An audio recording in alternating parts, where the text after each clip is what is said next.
Have you all seen a video of Michaelah Montgomery? She was attending a Trump rally in Georgia just recently. I mean, she was explosive on the stage. Some of the things she said really hit home. You all didn't see it? You know what? Let me play it for you right now. Hold on. Let me play it for you right now.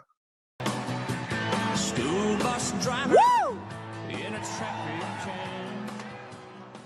I'm so happy you all came out to see me. So, my name is Michaelah Montgomery. A lot of you guys know me as the girl from Chick-fil-A, but I am so much more than that.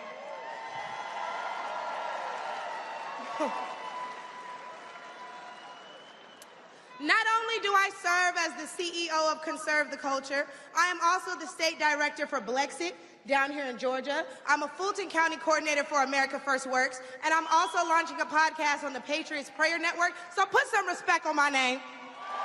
Did she say put some respect on her name? Oh my God. This is going to be good. This is going to be good. Now, why don't we jump right into it? See, as a young single mother, I can tell y'all that rent is too damn high. I can tell you that as a young black voter, groceries are too damn high. Mm-hmm. Yes, yes. And as an American citizen, period, seniors like my parents should never have to choose between medicine or food. It should never be the quality of life versus the quantity of life. And I don't want to hear, oh, but we capped the price of insulin and lowered the price of all these medicines. Yeah, but you raised the price of everything else, so it's about time to start telling the truth to Americans and let them know exactly what they're signing up for if they want to vote for Kamala Harris. We need to vote based on facts and not feelings. See, under Harris and Biden, the average Georgia household is losing $1,060 per month, and inflation is at 21.4%. And due to the war on energy, average gas prices have reached record highs for the state. We also did a poll, and 80% of us black Americans are not happy with the current state of the economy, so I'm going to need 80% of y'all to vote accordingly in November. All right, let's stop right there. That was a lot to take in. Gas is high. Food is high. Rent is up. 80% of African Americans are not happy with the economy is. Where's this going? Michaelah, tell us more. They love me. They love me. They really love me.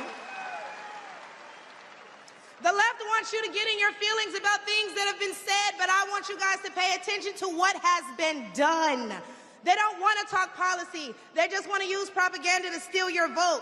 The left is trying to tout this woman as a savior for the black community, but all she's done is hurt the black community since she came into the game. Let's pause right there for a second. That is kind of true. It's kind of like they're trying to give us the vice president, like just because our skin color is similar temperature, similar in tone. They're trying to give her to us. We didn't ask, but we're receiving. And we really want to know what does she stand for?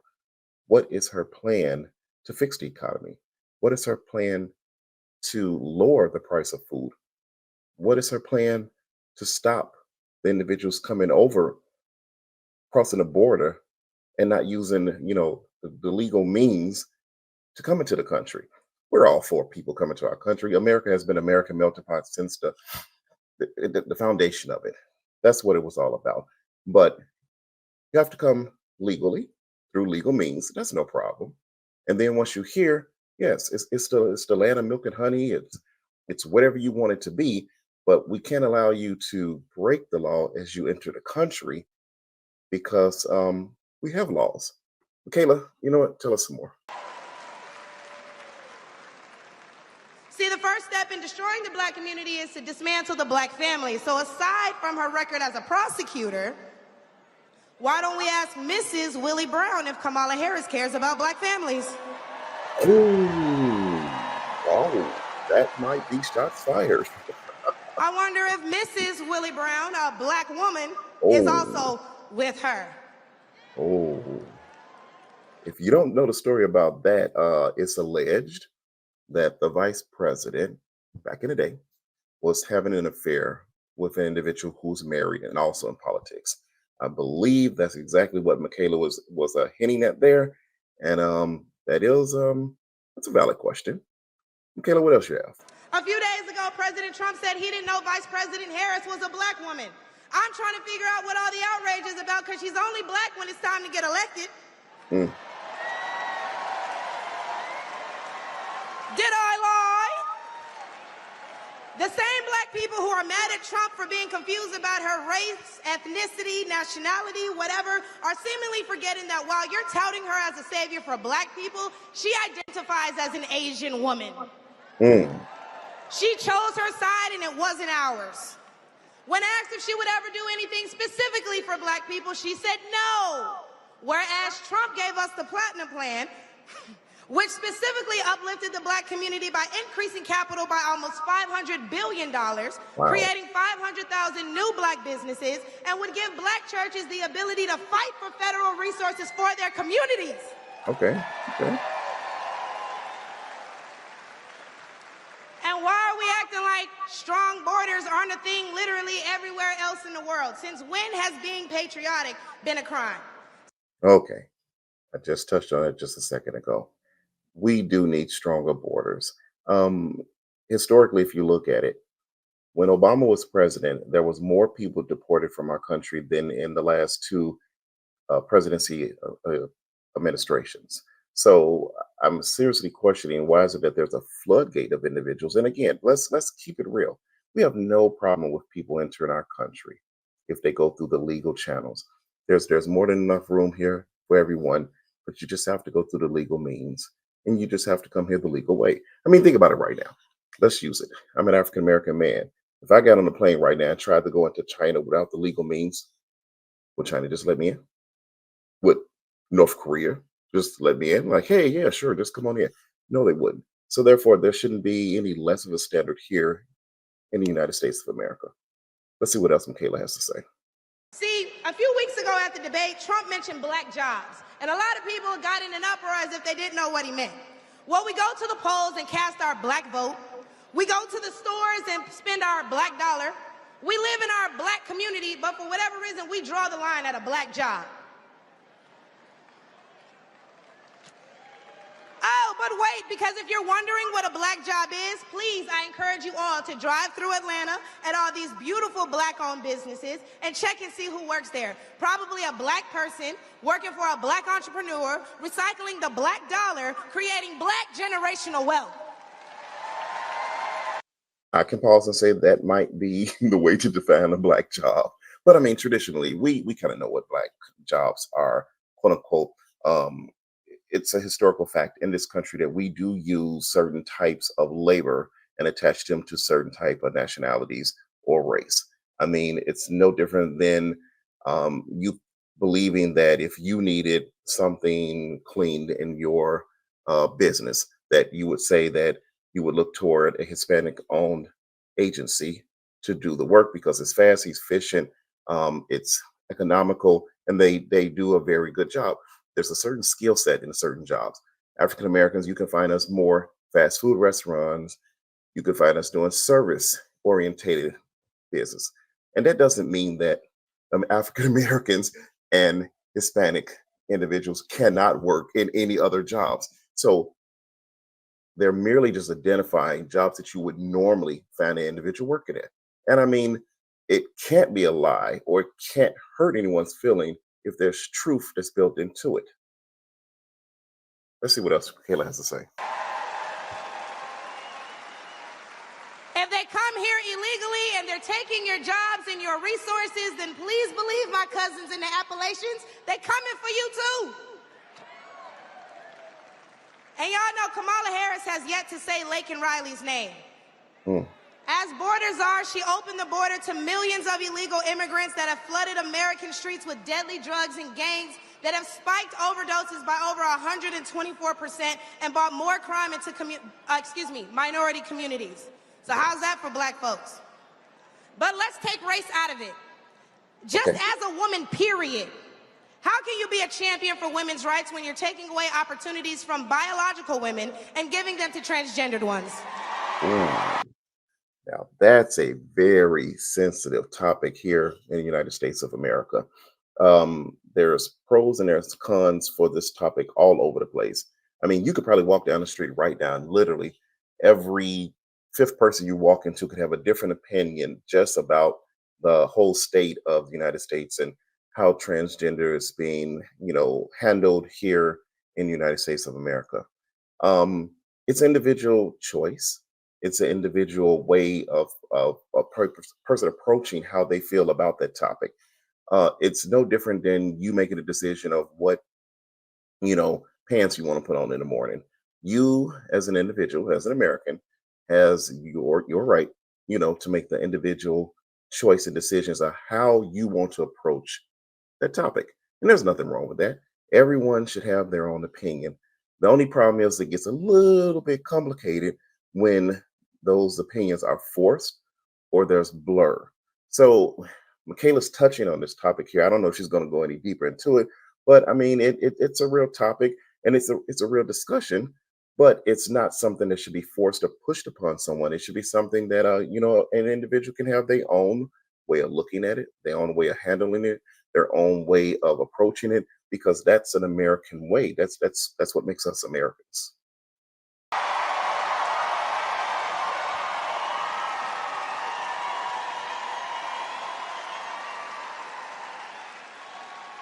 I'll wait, y'all, because I wasn't done. See, how can you promote equity for women and you're allowing men to play in women's sports?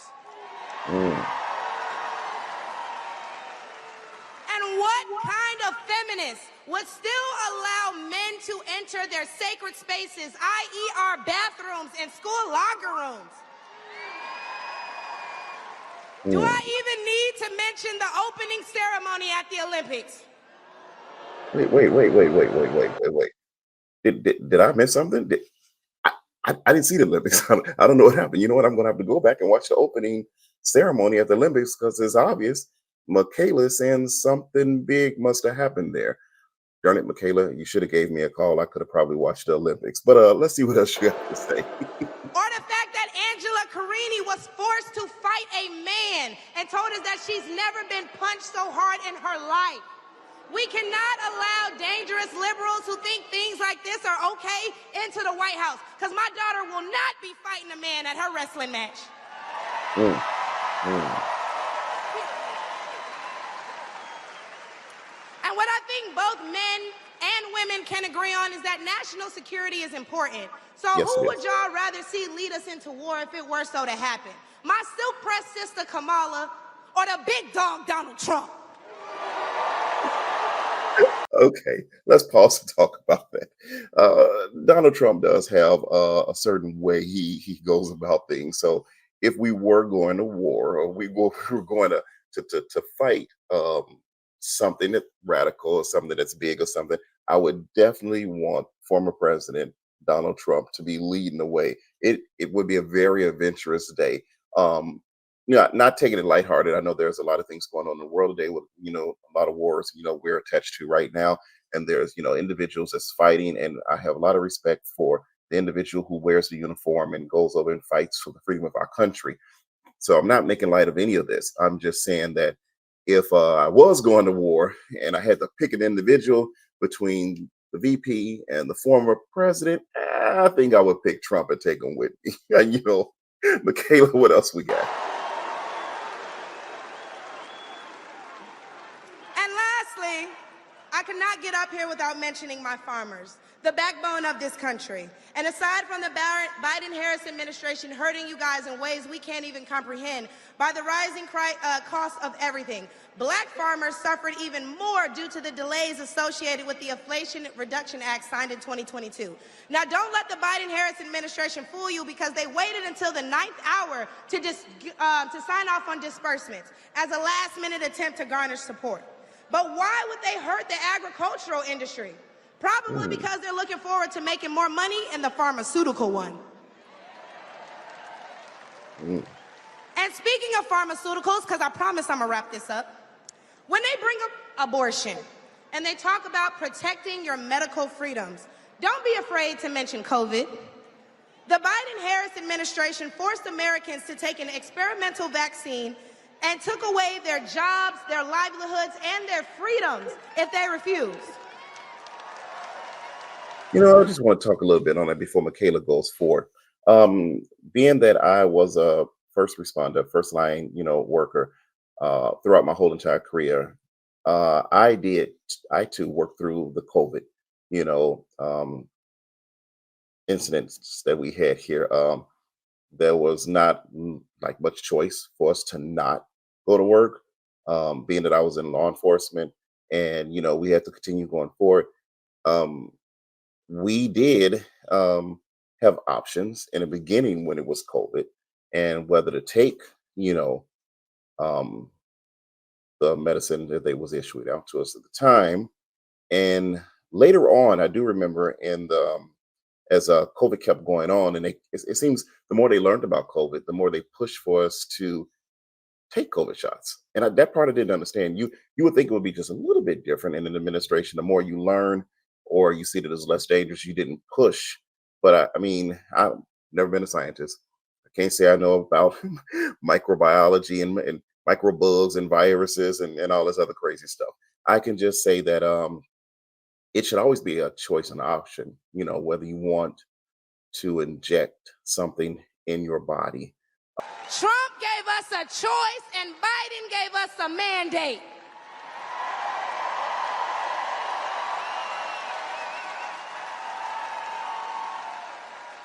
Hey, y'all, because I'm about to kill him with this one. So the next time the left wants to tell you that, hey, abortion is a right and you need to protect your medical freedoms, remember that they took those freedoms away from men and women the second they got in office, and there's nothing stopping them from doing it again.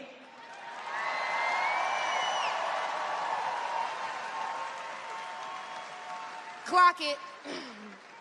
So lastly, again, I'm going to encourage you all to vote based on the facts and not feelings. Oh, he made me feel so bad when he said that. Okay, but they hurt your families when they sent all your tax dollars overseas. Oh, it hurts my feelings when he acts like that.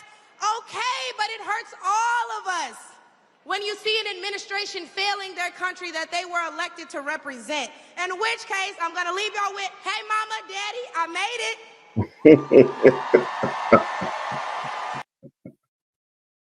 Okay, Michaela was just too entertaining for us. I just wanted to make sure you all seen that clip. It was a pretty good clip. Michaela touched on some very interesting topics, some very controversial topics today. Here at Motivational Cup, we just try to bring videos to you that are inspirational, but at the same time motivational, to get conversations started, people to talking. Right now at Motivational Cup, you know, we don't really care if one is a Democrat or a Republican. I can tell you I'm a registered Republican and I was looked at as a unicorn.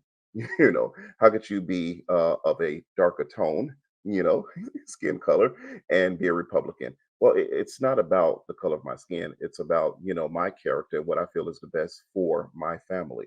So therefore, I urge people, I urge you in the United States of America, if you can hear my voice right now, please vote for policy. Let's not even vote for people anymore. You know what? It's not a popularity contest. It's about what an individual can do that could better your life, your American life, the American way for you and your family. So right now, you should be looking at policy and substance of what's coming from the candidates that we have right now. I have watched several former, President Trump debates. I have watched some of his campaign rallies. I've watched some things, and he does answer some of the questions when it comes to policy. I have, as of yet, to get any, or rather, to view any campaigns or any rallies that has given me anything from the VP that she really is telling us what she's going to do. I did see something the other day. It was kind of interesting. She said literally that when she got into office on the very first day that she was going to lower the price of groceries. Now, I don't know how she's going to do that. There's no magic wand that you can wave and grocery prices are just going to fall. I mean, my thing is come with a plan. Give us your roadmap. Let us know what you're going to do and how you're going to do it to get there for the American people. We're not asking you to do it on the first day. We're asking you to have us believe at least that you are going to attempt to get it done. And that starts with having a roadmap to success. And that's all we're asking, because as Americans, we just want the best for our families. So I beg of people, I urge people, don't vote for people because of the color of their skin. That's not what you should be doing. Let's not vote for people because they're popular. That's not what you should be doing. Let's not vote for people because they're putting on Timberland boots or having rap artists, dancing at their campaign rallies. That's not what we should be doing. We as Americans, and I didn't say African Americans, I didn't say Hispanics, I didn't say um, any other nationality or race. Not that we as Americans, because we all live here together. No matter who you are or where you came from, we are all Americans now, and we are just saying that here, Motivational Cup. Let's vote the American way. Back when our country was formed, we were all one, fighting for one cause, not voting for who's the most popular. And with that note, again, if there's someone that needs to come here to America because you're being persecuted in your country, please come. Please come. I'd rather you come here with your family. But all we ask as fellow Americans is that you come through here through the legal channels. That's all. That's all. There's a way of doing it. Come through the legal channels and we will welcome you on the other end and we will help you and help your family. There's nothing wrong with that. So, just to wrap this up, Michaela's speech excellent in my opinion. She hit some topics that kind of hit home. The kind of hit that the Black American family. Yeah, that was a bit over the top. But hey, again, I respect Michaela for where she's coming from and that she has her opinion of what she wants to express because that's what makes us Americans. The Constitution gives us that right to express who we are. It's the freedom, and we can exercise it at any given time. So you know, I'm going to wrap this up. As I said before, I hope you enjoyed the video. Please like, subscribe, and share our videos. We're trying to grow this channel. We're trying to make it larger. We here at Motivational Cup just want to give you motivational material in order for you to take back to the water coolers or back to, to your work sites or the daycares or the barbershops and discuss these things that you've seen in the video here on our channel. Until then, we'll see you next time.